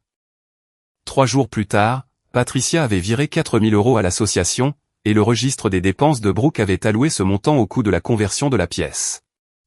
Mes filles avaient perdu leur chambre, tandis que l'argent destiné à les héberger aidait à la convertir pour Mason. J'ai imprimé les pages générées par les adultes, les virements, le rapport d'étape signé, les dispenses scolaires, la facture de la chambre, l'allocation des dépenses, et les observations de l'adjoint. J'ai laissé de côté le carnet de médicaments et les vidéos privées. Tard cet après-midi-là, un email est arrivé du bureau du comté chargé de superviser le contrat de Brooke. L'objet faisait référence à un examen préliminaire de conformité. Le message indiquait que le rapport du shérif et le signalement au service de protection de l'enfance semblaient incompatibles avec les déclarations contenues dans les documents de renouvellement de l'association. Le comté demandait des registres justificatifs concernant le logement, la participation éducative, la supervision médicale, et l'utilisation de l'image des enfants. Un second paragraphe demandait si Chloé et Ava seraient disponibles pour décrire leur expérience avec le programme. J'ai lu cette phrase, puis j'ai regardé vers le jardin. Chloé était assise sous l'érable, genoux repliés, en train de lire, pendant qu'Ava dessinait des cercles à la craie sur la terrasse. Pour une fois, Chloé ne tenait pas son sac en toile. Il reposait près de la porte arrière. Je suis revenu à l'email. Le comté ne m'avait pas menacé. La demande était poliment rédigée et offrait des garanties de sécurité. Le témoignage des filles aurait pu raccourcir la procédure. Chloé aurait pu expliquer l'histoire de la chambre, et Ava celle des pilules. Leur présence aurait rendu chaque déni plus difficile. Mais cela aurait aussi exigé d'elles qu'elles rejouent les pires mois de leur vie devant une énième institution. J'ai tapé ma réponse. Chloé et Ava ne participeraient à aucune interview, présentation, déclaration enregistrée ou réunion de conformité. Je fournirai les documents créés par les adultes et répondrai aux questions concernant mes propres décisions. Les vidéos privées des enfants, le carnet de médicaments et les communications personnelles ne seraient pas fournis. Je l'ai relu une fois avant d'appuyer sur envoi. La réponse est arrivée le lendemain matin. L'examen allait se poursuivre. Le comté demandait des copies des registres signés par les adultes et programmait une conférence administrative pour le mois suivant. La dernière ligne réitérait leur offre, si les circonstances changeaient, les enfants seraient toujours les bienvenus pour y assister. L'avis du comté est resté sur mon bureau pendant 3 jours. Je n'ai pas mentionné l'invitation. Transformer mon refus en une discussion quotidienne aurait été une autre forme de pression, affichant simplement un visage plus bienveillant. L'après-midi du 4e jour, Chloé m'a montré un message de Patricia. Le comté risque de fermer le programme de ta tante parce que ta mère refuse de laisser quiconque entendre la vérité. Les enfants qui ont besoin d'aide la perdront. Tu es assez grande pour comprendre ce que ton silence est en train de causer. Chloé et Ava étaient en train de débattre pour savoir si Chloé devait assister à la réunion de conformité. Si le programme ferme, d'autres enfants pourraient perdre leur aide, s'est inquiétée Chloé. Et si leur dire ce qui s'est passé empêchait cela? C'est peut-être vrai, ai-je répondu. Mais le contrat de Brooke n'est toujours pas ta responsabilité. Elle s'était attendue à une interdiction. Au lieu de cela, j'ai posé les choix sur la table, une seule fois. Chloé pouvait y assister, envoyer une déclaration limitée, répondre à certaines questions sélectionnées, ou refuser catégoriquement. Quel que soit son choix, elle et Ava resteraient avec moi. Qu'est-ce que tu choisirais, m'a-t-elle demandé. Ce n'est pas la même chose que ce que toi, tu devrais choisir. Si je reste à l'écart, grand-mère dira que je me cache. Si j'y vais, elle dira que c'est toi qui m'as dicté quoi dire. Il n'y a peut-être pas de solution qui te permette de contrôler ce qu'elle dit. Sa frustration s'est adoucie en peur. Pendant des mois, Chloé avait survécu en trouvant la phrase exacte qui évitait la conséquence suivante. Maintenant, elle devait envisager que Patricia puisse parler de toute façon, et que Chloé pourrait quand même rester en sécurité. Ava a grimpé sur la chaise à côté d'elle. Je peux leur dire que l'idée des pilules venait de moi. Chloé s'est tournée brusquement vers elle. Non. C'est moi qui t'ai montré comment faire. Alors ils te blâmeront toi, a chuchoté Ava. La pièce s'est figée. Personne ne règle ce problème en décidant quel enfant doit porter le fardeau de la culpabilité, ai-je tranché. Aucune de vous n'a à se sacrifier pour que l'autre soit en sécurité. Chloé a demandé du temps pour réfléchir. Puis, elle a regardé pendant que je bloquais le compte de Patricia, m'assurant qu'elle confirmait chaque réglage avant que je n'appuie sur le bouton final. Le contrôle avait été utilisé contre elle pendant des mois. Je voulais qu'elle voie exactement ce que je changeais, et qu'elle sache qu'elle pouvait me demander d'arrêter à tout moment. Ce soir-là, Chloé a posé le carnet de médicaments sur mon bureau. La couverture bleue s'était écornée, et l'élastique s'était détendu à force d'être ouvert chaque jour. À l'intérieur, se trouvait chaque dose entière ou divisée, chaque décompte de comprimés restant, et chaque date où un adulte avait promis que le renouvellement arrivait. Ça pourrait prouver ce que je leur ai dit, m'a-t-elle dit. Tu peux l'utiliser. Veux-tu que des étrangers le lisent? Elle a jeté un coup d'œil vers le couloir. Non. Alors il reste privé. Et si les autres documents ne suffisent pas? La procédure sera plus longue. Elle m'a rappelé que j'avais déjà perdu de l'argent en restant. J'ai remis le carnet dans ses mains. Mon bonus ne m'achète pas le droit d'utiliser ton journal intime. Elle l'a tenu un instant, comme si elle attendait que je change les règles, puis l'a glissé sous son bras. Le carnet aurait rendu mon argumentation plus propre, mais le lui rendre rendait la frontière plus claire. Pour une fois, le dossier privé de Chloé restait le sien, même lorsqu'un adulte désirait s'en servir comme preuve. Le lendemain matin, Walter a demandé à me parler sur le porche. Il est arrivé sans dossier, ni cadeau d'excuses. Il avait l'air plus vieux que sous les lumières de l'adjoint du shérif. Je lui ai dit d'emblée qu'il n'interrogerait pas les filles et ne demanderait pas à les voir. Il a d'abord confirmé que l'aménagement dans la buanderie n'avait jamais été temporaire. Il avait vu les matelas, les vêtements dans les bacs, et les filles sortant leurs affaires de la chambre devenue celle de Mason. Après que Patricia ait insisté sur le fait qu'elle préférait dormir ensemble, il avait cessé de la contredire. Cet aveu ne le rendait pas courageux. Cela enlevait juste une des cachettes derrière lesquelles il s'était abrité. Ensuite, il a admis que Chloé était venue le voir en mai, lorsqu'un premier renouvellement était arrivé à son terme. Il avait payé cette boîte lui-même.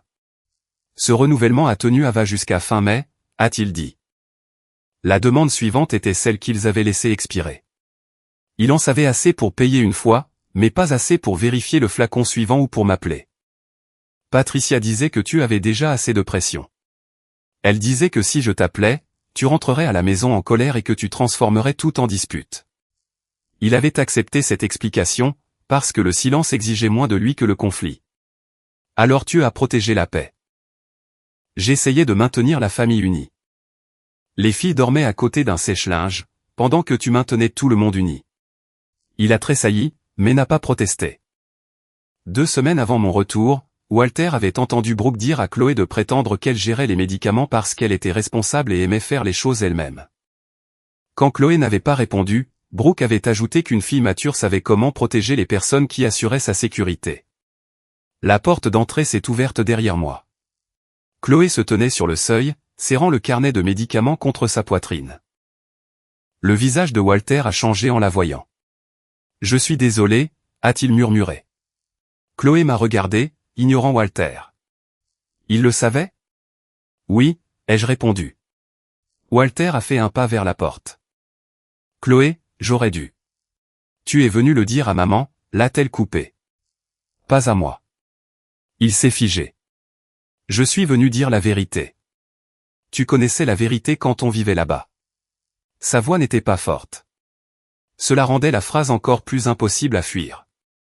Walter était venu préparé à se confesser à moi, l'adulte qui pourrait relayer ses mots.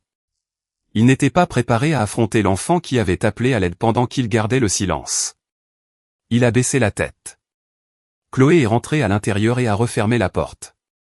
Walter est resté sur le porche. Je vais faire une déclaration, a-t-il dit. Tu ne déclareras que ce que tu as personnellement vu et entendu. J'en sais bien plus que ça. Tu soupçonnes plus.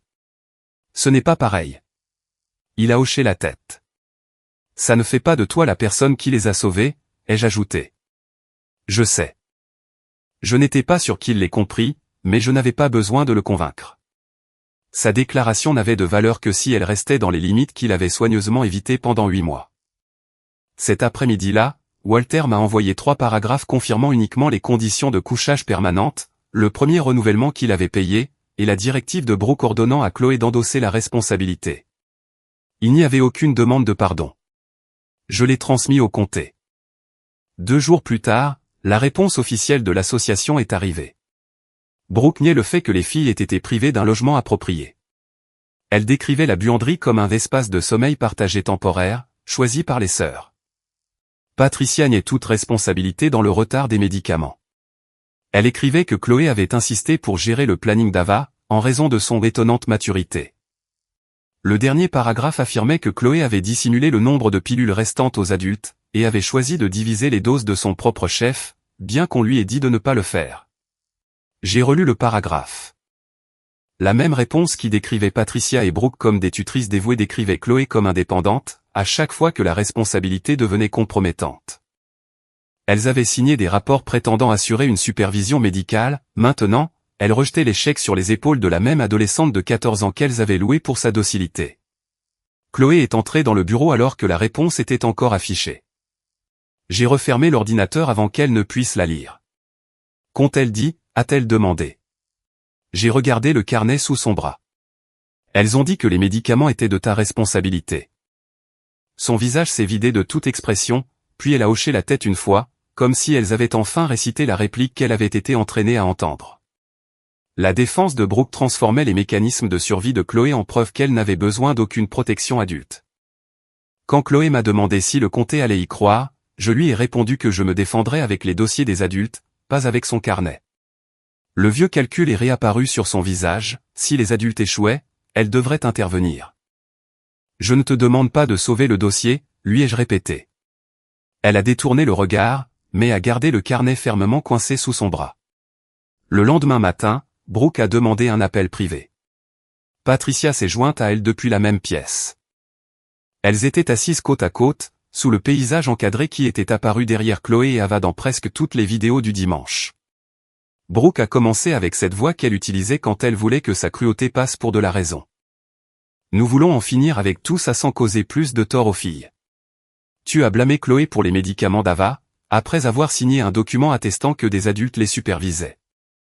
Patricia a insisté sur le fait que je ne comprenais pas les 8 mois que j'avais manqués, et a répété que les filles avaient choisi de dormir ensemble dans une buanderie. Je vous signale qu'elle était chauffée, s'est-elle défendue.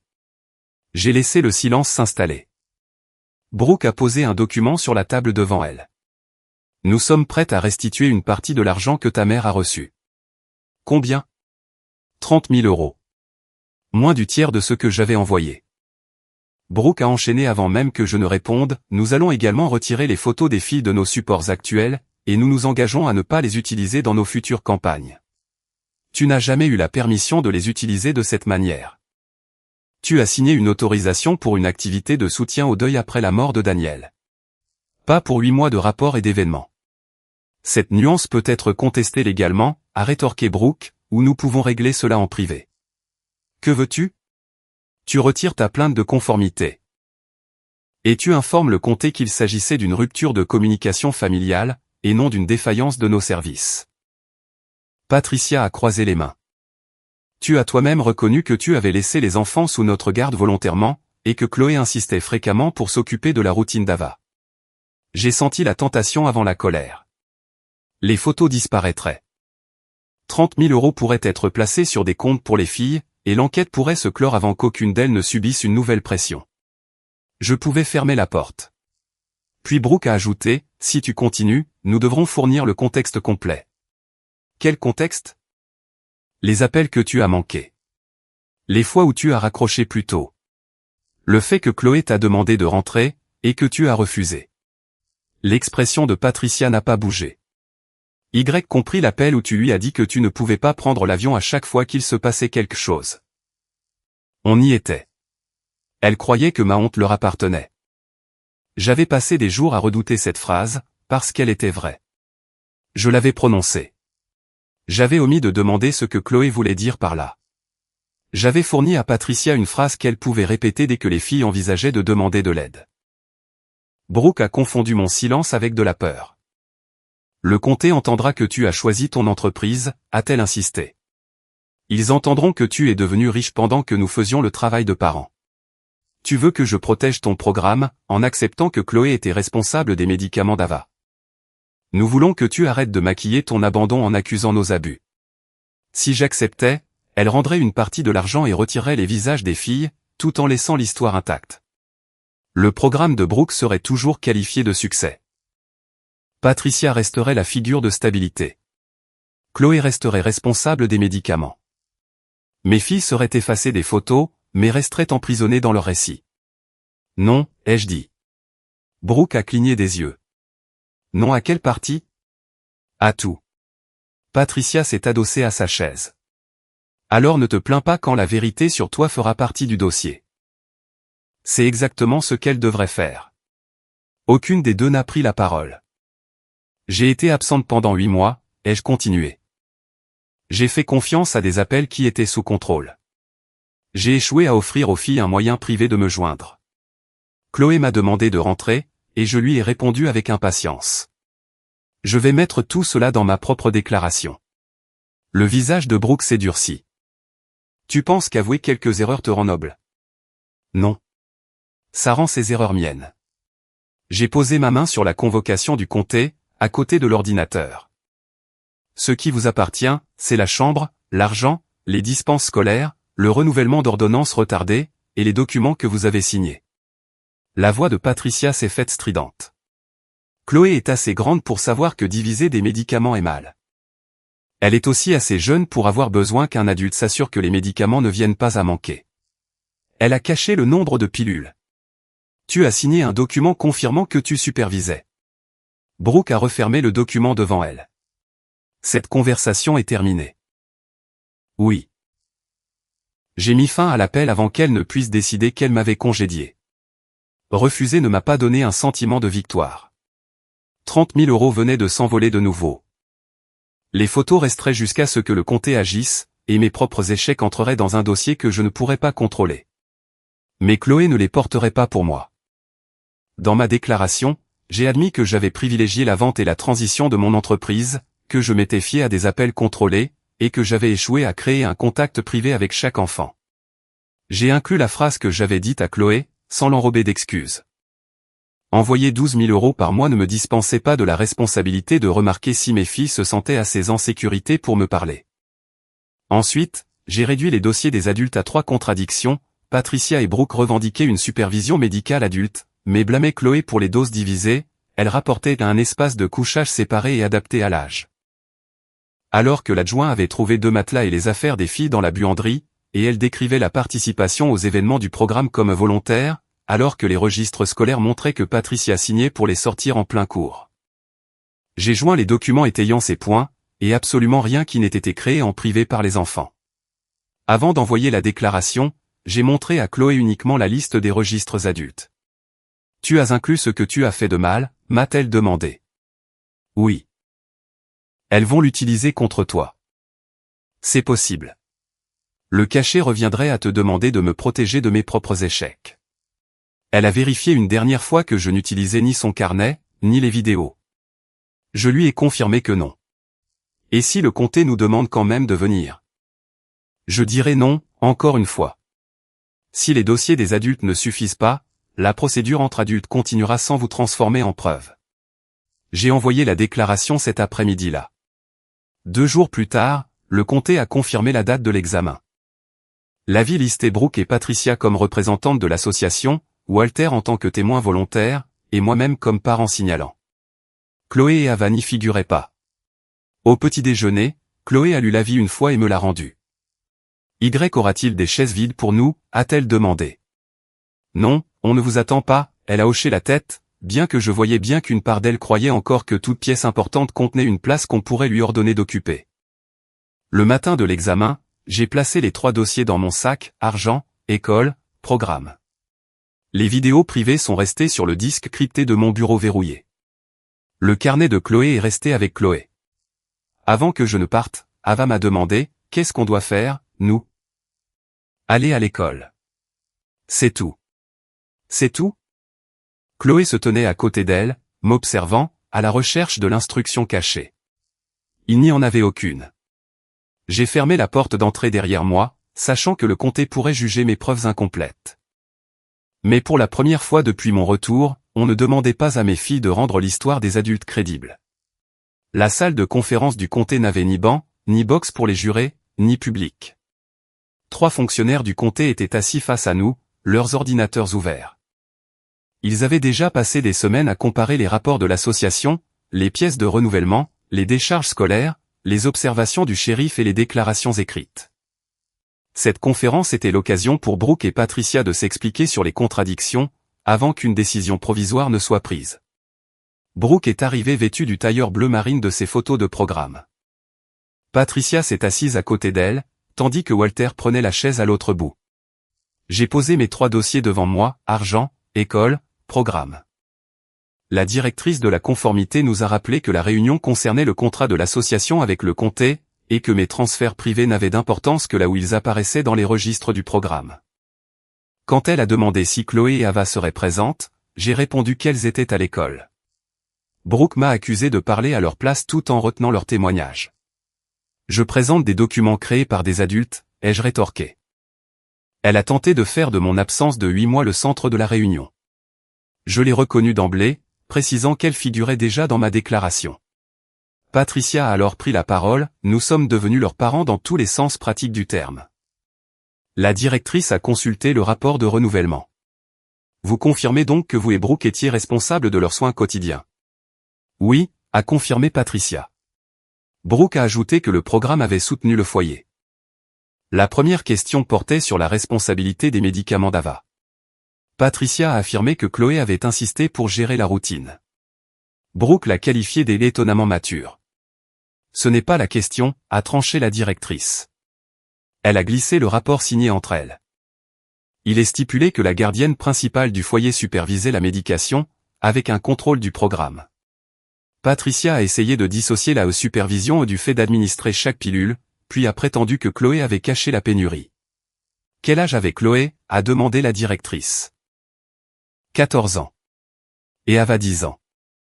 Donc, votre position est qu'une enfant de 14 ans a modifié la dose prescrite d'une enfant de 10 ans, et a empêché les adultes qui prétendaient superviser de s'en apercevoir? Les enfants prennent parfois de mauvaises décisions, a lâché Brooke. La phrase est entrée dans la pièce, et y est restée suspendue. Elle venait tout juste de revendiquer l'autorité d'une tutrice, et l'innocence d'une spectatrice dans le même souffle. J'ai fourni l'historique de la pharmacie, la preuve de paiement de Walter pour le renouvellement précédent, le rapport de l'adjoint sur le coupe pilule, et la déclaration de Walter. Le dernier renouvellement avait été soumis en retard, et non refusé par l'assurance. Brooke a accusé Walter d'interférer.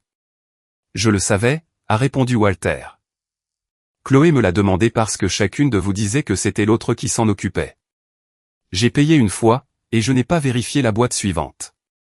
Tu essaies de te faire passer pour innocent, a sifflé Patricia. Je ne suis pas innocent. Sa réponse l'a stoppé plus efficacement que n'importe quelle défense. La deuxième question concernait l'endroit où dormaient les filles. Patricia a qualifié la buanderie des espaces partagés que les sœurs avaient choisis. La directrice a lu la description de l'adjoint du shérif, 2 fins matelas rangés derrière le sèche-linge, des bacs en plastique sous les étagères de lessive, et aucun mobilier de chambre permanent. Puis, elle a posé ce rapport à côté de l'allégation signée par le programme, attestant d'un espace de couchage séparé et adapté à l'âge. C'était chauffé, a tenté Patricia. Elles avaient accès à toute la maison. Ce n'est pas ce que le rapport déclarait, a répliqué la directrice. C'était une description administrative, s'est défendu Brooke. Était-elle exacte? Brooke n'a pas répondu. J'ai placé la facture d'aménagement de la pièce à côté de la pièce comptable du renouvellement. Elle montrait le virement de 4 000 € de Patricia, et le registre des dépenses l'affectant à la rénovation de l'ancienne chambre de Chloé pour Mason. Mason est aussi de la famille, s'est insurgée Patricia. Chloé et Ava aussi. Le problème n'est pas que Mason ait reçu une chambre. Le problème est que l'argent d'Ava et Chloé soit entré dans le programme, pendant que ce même programme s'attribuait le mérite de les héberger à côté d'un sèche-linge. La troisième question concernait les événements du programme. Brooke a qualifié les filles de participantes volontaires, qui trouvaient du sens à aider d'autres enfants endeuillés. Les dossiers scolaires ont montré que Patricia les retirait de l'école pendant les cours. Elles ne s'y sont jamais opposées, a assuré Patricia. Je me suis souvenu de Chloé en équilibre avec un plateau sur la hanche, et d'Ava attendant le sourire de sa sœur pour sourire à son tour. Avait-elle le choix de rester à l'école, a demandé la directrice. Dans une famille, on ne vote pas pour chaque activité, a balayé Brooke. Le responsable financier a levé les yeux de ses notes. Brooke a tenté de sauver sa réponse en disant que les filles comprenaient l'importance du programme. L'autorisation d'utilisation de l'image a posé un autre problème. J'avais autorisé une activité de soutien au deuil après la mort de Daniel, pas des rapports d'association et des levées de fonds continues. La directrice a déclaré que le cadre serait réévalué, et a interdit toute utilisation ultérieure en attendant. À ce stade, les 3 contradictions étaient gravées dans le dossier. Les adultes avaient revendiqué la supervision médicale et blâmé Chloé. Elles avaient certifié des chambres appropriées et défendu des matelas à côté d'un sèche-linge. Elles avaient décrit une participation volontaire tout en admettant que les filles n'avaient pas le choix de quitter l'école. Walter a ensuite confirmé avoir entendu Brooke dire à Chloé d'affirmer qu'elle aimait gérer les médicaments, sous prétexte qu'elle était responsable. Ce n'est pas ce que j'ai dit, a fulminé Brooke. Tu lui as dit qu'une fille mature savait comment protéger les personnes qui assuraient sa sécurité. J'encourageais sa confiance en elle. Tu lui dictais la réponse qui protégerait le programme. Patricia a frappé la table, accusant Walter de s'être tu pendant 8 mois, pour finalement trahir la famille aujourd'hui. Walter a pâli. Je suis resté assis et je n'ai rien fait, a-t-il admis. C'est pourquoi je ne retire pas ma déclaration. La directrice m'a demandé une dernière fois si j'autoriserais un entretien limité avec Chloé, sans la présence de Brooke ou Patricia. Non. Cela pourrait laisser certaines questions sans réponse. Comprenez-vous que vous acceptez ce risque? Oui. 1 mois plus tôt, j'aurais pris cet avertissement comme un défi. J'aurais cherché un autre dossier, appelé une autre personne, ou fait pression sur Chloé jusqu'à ce qu'elle produise la phrase comblant toutes les failles. Maintenant, je comprenais qu'un dossier incomplet pouvait être plus juste qu'un dossier complet, bâti sur la peur d'un enfant. Nous avons patienté dans le couloir pendant que les représentants du comté délibéraient. Brooke et Patricia se tenaient ensemble près de la fenêtre du fond. Walter était assis seul, sous un tableau d'affichage des services publics. Personne ne m'a adressé la parole. 25 minutes plus tard, la directrice de la conformité a lu les conclusions provisoires. Sa voix est restée procédurale, ce qui a donné à la décision moins des airs de punition que ceux d'un système refusant enfin d'ignorer ses propres anomalies. Le comté suspendait le contrat de soutien familial de l'association, dans l'attente d'un audit complet. Les fonds non déboursés seraient bloqués. Le programme devait retirer les images de Chloé et Ava des documents financés par le comté, ainsi que de tous ses supports publics. Les dossiers financiers liés au transfert de soutien au foyer feraient l'objet d'un examen approfondi, incluant l'affectation des travaux de la chambre et les allégations de supervision médicale. Aucune condamnation pénale n'avait été prononcée, et aucun montant de remboursement définitif n'avait été fixé. L'argent privé que j'avais transféré ferait l'objet d'une procédure séparée. Brooke a dévisagé la directrice. Vous fermez des services sur la base d'une simple dispute familiale. Nous suspendons un contrat sur la base d'incohérences matérielles dans les propres dossiers de l'association. Patricia m'a pointé du doigt. Elle a abandonné ses enfants, et c'est elle qu'on récompense. La directrice a fermé son dossier. Il ne s'agit pas d'une récompense. Il n'y a pas eu de silence dramatique après cela. Personne n'a applaudi. Aucun officier de police n'a fait irruption. L'horloge a continué de faire tic-tac au-dessus de l'armoire. Le système que Brooke avait construit n'avait pas été détruit en une seule phrase, il avait simplement cessé d'accepter sa version des faits sans poser de questions. Quand je suis rentré à la maison, l'école était déjà terminée. Ava était assise à la table de la cuisine, en train de dessiner. Chloé se tenait près du comptoir, son sac en toile pendu à l'épaule. Elle a scruté mon visage. Que s'est-il passé? Le contrat est suspendu pendant qu'ils auditent les dossiers. Les photos doivent être retirées. Ont-ils demandé après nous? Oui. Sa main s'est refermée sur la sangle de son sac. Que as-tu dit? Non. C'était tout. C'était tout? Elle a regardé vers Ava. Grand-père a parlé? Il leur a raconté ce qu'il a vu et entendu. Ils l'ont cru. Ils n'ont pas eu besoin de croire une seule personne. Ils ont comparé ce que les adultes ont dit avec ce qu'ils ont signé. Je n'ai touché à aucun des papiers dans ton sac. Tu n'as rien eu à dire. Chloé m'a fixé un instant, puis a laissé le sac glisser de son épaule. Pendant une seconde, elle l'a tenu par la sangle le long de sa jambe. Puis, elle l'a posé par terre, près du mur de la cuisine. Pas caché, pas à portée de main, juste par terre. Ava a levé les yeux de son dessin. On va avoir des problèmes? Non. Qu'est-ce qu'on doit faire, maintenant? Rien. Chloé a fixé le sac, comme si elle s'attendait à ce que quelqu'un lui ordonne de le ramasser. Personne ne l'a fait. Début octobre, l'érable derrière notre maison a commencé à faire pleuvoir ses feuilles jaunes sur la terrasse. L'audit du comté était toujours en cours. Le contrat de Brooke restait suspendu. Le programme avait fermé ses portes, après que la vague de subventions suivante ait été bloquée. Toutes les photos de Chloé et Ava avaient été supprimées. Une partie de l'argent avait été restituée, tandis que le reste progressait lentement à travers les examens des virements et des factures. J'ai arrêté de rafraîchir la page du dossier chaque matin. Rien dans notre maison ne devenait plus sûr en surveillant une boîte de réception. Patricia a envoyé 2 lettres pour expliquer ses choix, sans jamais s'en excuser. Brooke a demandé une dernière fois une déclaration des filles pour appuyer son appel. J'ai classé les lettres, et je n'ai pas répondu. Walter a demandé à parler aux filles. Ava a dit qu'elle n'était pas prête. Chloé a répondu peut-être un jour, mais pas tout de suite. Il a accepté leurs limites sans chercher à me contourner. Cela n'effaçait pas ce qu'il avait laissé faire, mais c'était la première fois qu'il acceptait le nom d'un enfant sans exiger qu'elle le réconforte. À l'intérieur de notre maison, le changement se mesurait à de plus petites échelles. Ava a cessé de demander la permission avant de prendre à manger dans le réfrigérateur, bien qu'elle annonce toujours ce qu'elle prenait, comme si quelqu'un tenait un inventaire. Chloé a arrêté de trimballer son sac en toile de pièce en pièce. Il restait sur une étagère dans sa chambre, avec les papiers d'adoption, les actes de naissance, et le certificat de décès de Daniel toujours à l'intérieur. Elle ne m'avait pas demandé de les déplacer dans le coffre-fort. Je ne l'avais pas proposé. Le carnet de médicaments est resté sur sa table de nuit pendant des semaines. Elle le vérifiait tous les matins avant l'école, et tous les soirs avant de se coucher. Elle comparait mes notes avec le flacon, puis comptait elle-même les cachets restants. Je ne lui ai pas dit d'arrêter. À chaque fois, je m'assurais que l'ordonnance avait été administrée correctement, je remettais le flacon dans l'armoire, et je la laissais décider si elle voulait le vérifier. La confiance ne se construit pas en exigeant d'une enfant qu'elle prouve sa confiance. Elle grandit à travers des matins ordinaires, quand le compte est bon, que le renouvellement arrive à l'heure, et que personne ne la punit pour avoir voulu s'en assurer. Un jeudi matin, Chloé m'a tendu un formulaire de permission pour un projet environnemental après les cours, au réservoir.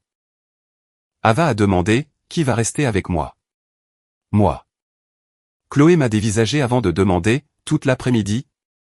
Oui. Et si le travail t'appelle? Ils laisseront un message. La question n'était pas de savoir si je pouvais rester avec Ava, la question était de savoir si Chloé pouvait partir sans que quelque chose tourne mal. J'ai signé le formulaire, en lui disant qu'elle avait toujours le droit de changer d'avis. Depuis que j'avais quitté mon rôle de transition, j'avais accepté quelques missions de conseil depuis la maison, mais il n'y avait plus d'avion qui m'attendait à la fin d'une semaine difficile. Chloé a plié le formulaire dans son sac à dos. À 7h45, j'ai ouvert l'armoire à pharmacie et préparé la dose d'Ava. Chloé se tenait à côté de moi avec son carnet. J'ai noté l'heure sur le planning papier. Chloé a vérifié le flacon, puis a inscrit la même heure dans son carnet. Aucune de nous n'a fait de commentaire. Cet après-midi-là, j'ai reçu un message de son école. J'y vais. 3 mots. Aucune explication, aucune demande d'être rassuré. À 17h20, Ava et moi avons trouvé Chloé en train de rire avec d'autres élèves près du réservoir. Elle a vu notre voiture et a levé la main, mais elle a pris le temps de finir de nouer un sac de collecte, et de dire au revoir avant de s'approcher. « Comment allait Ava » m'a-t-elle demandé.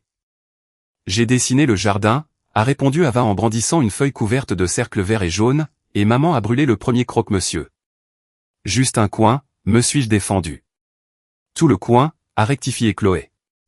Elle m'a regardé. Aucune urgence médicale. Aucun enfant disparu. Juste un sandwich endommagé. Sur le chemin du retour, Chloé a parlé du sentier, des autres élèves, et d'un professeur qui avait perdu une chaussure dans la boue. Elle n'a pas posé de questions sur les médicaments avant que nous n'atteignions la maison, où elle s'est figée dans la cuisine. Le carnet n'était pas dans son sac à dos. Son visage a changé. Je l'ai laissé. Où? Sur mon bureau. Tu veux dire, à la maison. Elle a regardé vers les escaliers. Le carnet reposait exactement là où elle l'avait laissé ce matin-là. Rien ne s'était passé parce qu'il était resté derrière elle. Chloé l'a ramassé, mais ne l'a pas ouvert tout de suite. Elle a regardé le planning papier près de l'armoire, puis l'horloge. Est-ce qu'Ava a pris sa dose de l'après-midi? Oui. À quelle heure? 16h15, Ava a crié depuis le salon, je l'ai prise avec du lait au chocolat. Chloé a ouvert le carnet pour noter l'heure. Son crayon a flotté au-dessus de la page. Puis, elle en a fermé la couverture. Tu peux l'écrire, lui ai-je dit. Je sais. Elle a posé le carnet sur le comptoir de la cuisine au lieu de le monter à l'étage. Il y est resté tout le long du dîner. La semaine suivante, Chloé a participé à une deuxième réunion du club. Cette fois, elle a laissé le carnet à côté du planning papier avant de partir à l'école. Elle n'a pas annoncé qu'elle le laissait. Je ne l'ai pas félicitée. Ava a regardé Chloé marcher jusqu'à l'arrêt de bus, puis s'est tournée vers le carnet. Et si tu oublies? J'ai le planning, les alarmes, et les instructions de l'ordonnance. Et si ton téléphone ne marche pas? Le papier marchera toujours. Et si le papier est mouillé? J'en imprimerai un autre. Ava a réfléchi un instant. Et si l'imprimante est cassée? Alors, je l'écrirai à la main. Elle a semblé suffisamment satisfaite pour finir ses céréales. Les habitudes ne disparaissent pas d'un coup. Ava cachait toujours des snacks dans son sac à dos pour plus tard. Chloé se réveillait encore certaines nuits pour vérifier si Ava respirait bien. Certains soirs, elle remontait le carnet avec elle après l'avoir laissé sorti toute la journée. De mon côté, je ressentais toujours cette envie irrépressible de jurer que plus rien de mal n'arriverait jamais. J'ai arrêté de faire des promesses qu'aucun parent ne peut tenir. À la place, j'ai honoré mes rendez-vous. J'ai répondu aux appels. Je leur ai dit quand je serais en retard, avant même d'être en retard. J'ai posé des questions, et j'ai su attendre quand elles n'étaient pas prêtes à répondre. Quand je faisais une erreur, je nommais l'erreur sans leur demander de m'en excuser. Un mardi soir, Ava est entrée dans la cuisine pendant que je préparais le dîner. Elle tenait son flacon de médicaments à deux mains. Chloé était à l'étage en train de finir ses devoirs. Le carnet reposait sur le comptoir, fermé depuis le matin. Ava a posé le flacon près de la planche à découper. Je l'ai regardé, puis je l'ai regardé, elle. Il ne restait que quelques cachets. Pendant une seconde, j'ai revu la buanderie. Le sèche-linge sous ma main. La poudre blanche dans le coupe-pilule bleu. Deux fins matelas derrière un mur secoué par la musique. Ava n'a pas baissé les yeux. J'ai besoin d'un renouvellement, a-t-elle annoncé. Aucune excuse n'a suivi. Elle n'a pas dit que le médicament coûtait cher. Elle n'a pas promis de le faire durer. Elle n'a pas demandé si le fait d'en avoir besoin allait causer des problèmes. J'ai vérifié l'étiquette et le calendrier. Tu as raison. Je vais le commander ce soir. D'accord. C'était tout. À l'heure de la dose, j'ai pris un comprimé entier dans le flacon, et je l'ai déposé au creux de sa main. Ava l'a avalé avec de l'eau, a posé le verre vide près de l'évier, et est montée à l'étage pour finir son dessin.